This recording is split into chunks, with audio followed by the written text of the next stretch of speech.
All right, Xbox Game Pass this weekend was in the news. It was on social media, and it was on social media quite a lot. I saw a couple content creators make some videos on this. The question being asked, basically, is Game Pass dying? And the answer, I think that's kind of a silly question. I think the answer is no. The reason that it got started was because a few social media players in the gaming space came out and said, hey, I'm unsubscribing. One in particular from Game Pass. This spawned a few videos on it.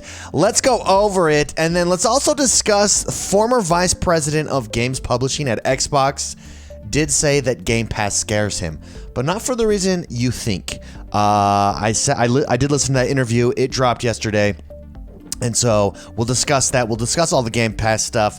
I think it's a lot about nothing. I'll be perfectly honest with you, but let's review it. Let's talk about it. Before we do, like, subscribe, X1 the Gamer, Xbox Gaming right here on this podcast. This is not a podcast. This is a YouTube channel. Okay, let's jump into it right here. So this is Gene Park. Now, Gene Park is the Washington Post games reporter, and this is kind of what kicked off the whole thing this weekend. He said, yeah, I'm unsubscribing from Xbox Game Pass for the first time ever. Got to admit to myself, I barely use it and barely have use for it now.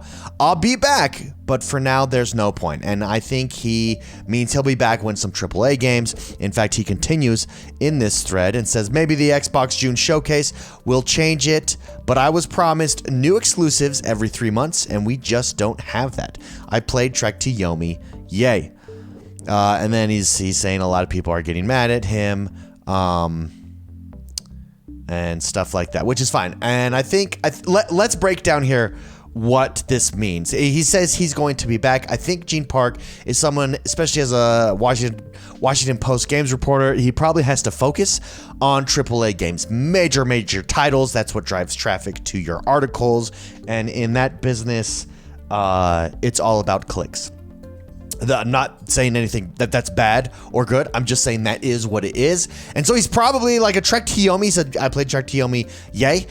That on Game Pass doesn't do anything for him. He needs AAA games. And that right now, I think with the announcement of the delay of Redfall and Starfield, that definitely hurt the perception of Game Pass. Now, Colt Eastwood did respond to this, and let's talk about that response right here. Here is what he said. He said, Xbox needs big new games every month or so, especially since 2022 has been so underwhelming. Gene Park then replied and said, yes, this is why subscription is such a risky business. Even though it's auto revenue, you still need to keep people around. Colt continued and said Xbox should sign some big games to make up for losing release windows on 3 major games in 2022. I agree with these as well. Now, here's the thing. I disagree that subscription is such a risky business. I actually think it's less risky than the previous model, right? So you have subscription and then you have pay per game. And I think the reason that's less risky is that Xbox can ride out the storm until a big AAA game comes, because instead of offering a big AAA game, it's offering value, i.e. the Series S, number one, combined with Game Pass. And the amount of games that you get on Game Pass is overwhelming. Furthermore, it's not just about exclusives, big game exclusives on Game Pass. I mean, we've got, for instance, let's look at sports. NBA 2K22 is on there.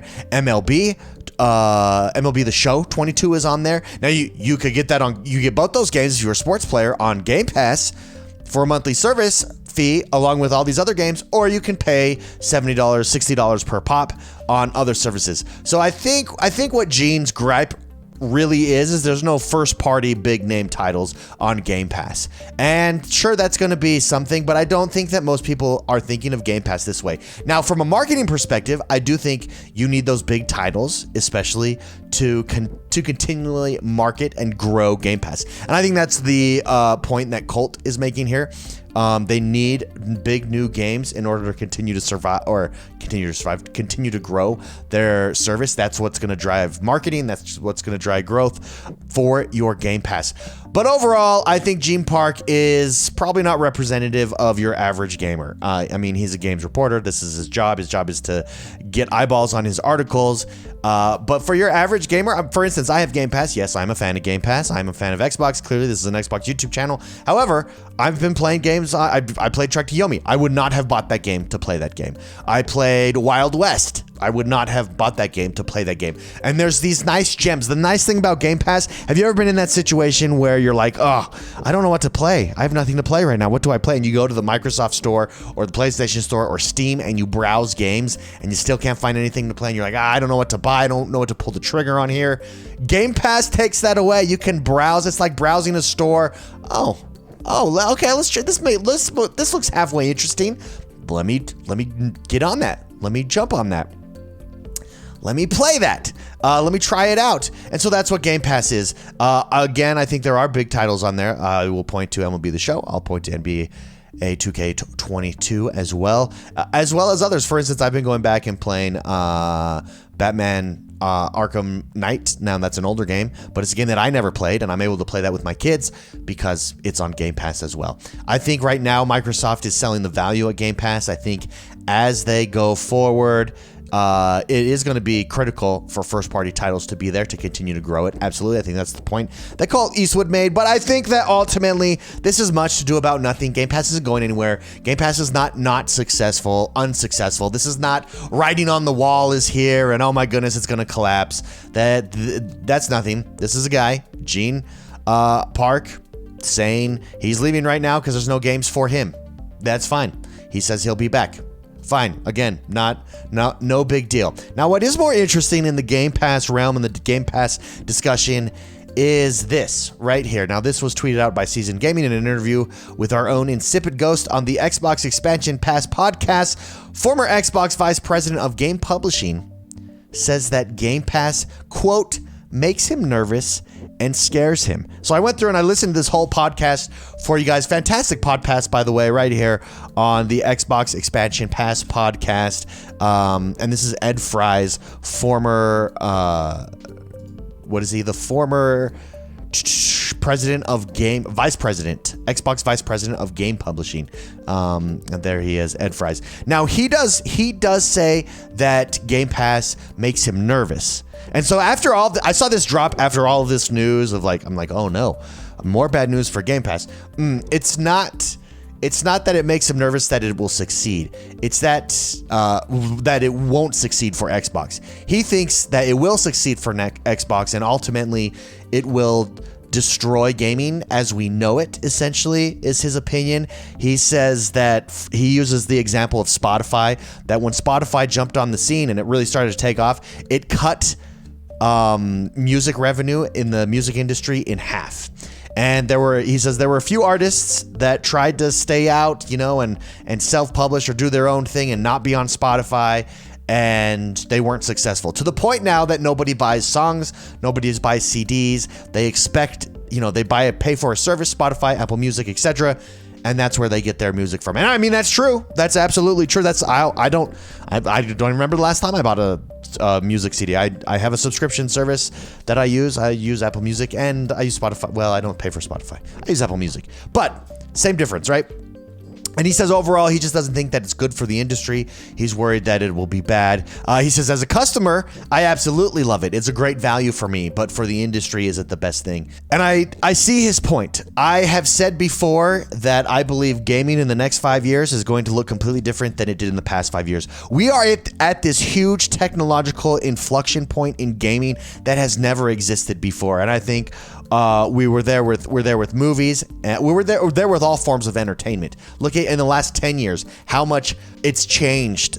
Technology has changed the way we consume our entertainment, and that's not going to be any different for gaming. I think that is absolutely going to happen. Now, whether or not it's bad for the gaming industry, I think can yet to be seen. Now, he did say right now the percentage of games that are on Game Pass is tiny. There's 200 games plus a week coming out on Steam. There's even more than that coming out each and every single week on mobile games. But he does say that it is the thing he's worried about. He is worried about what Game Pass does for the game industry.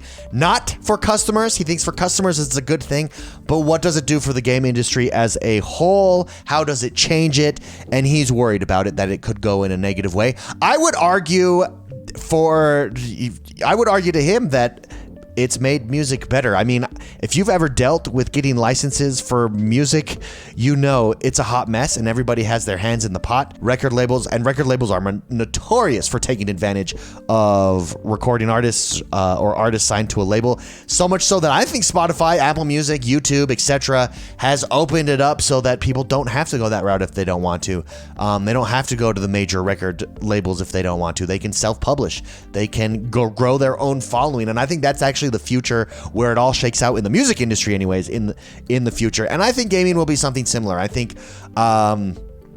ultimately, I think getting games in the hands of more people for cheaper is always a good thing. I think the market will adjust, and I'm excited. I'm excited to see where it goes. Will there be some hiccups along their way? I'm sure there will be, but I think it's better. I think movie streaming has been, and video streaming, the like, has been much better for us as consumers. Overall, it's just a better experience. I think it's going to be the same with Game Pass and gaming. What do you guys think, though? Do you share his concerns? Do you think there is a mass exodus of players leaving Game Pass, as has been suggested by some content creators that I've seen, where they've taken that Gene Park and have really rolled with his quote? His quote is, he's just leaving for now. There's nothing on there for now. To me, it actually highlights what is great about Game Pass. You can just, hey, there's nothing for me right now, I'm not going to subscribe, and then come back and you get access to all these games. Or you can stay subscribed and get access to all these games. But, you know, it's not for everybody. I'd like to know what you think, though. Let me know in the comments below. Again, don't forget to hit that like button, subscribe to this channel. I'm X1 the Gamer. We'll have videos dropping every day. I do travel a lot for work. I finally got a mobile setup, so expect daily videos. And I'll see you guys next time. Bye-bye.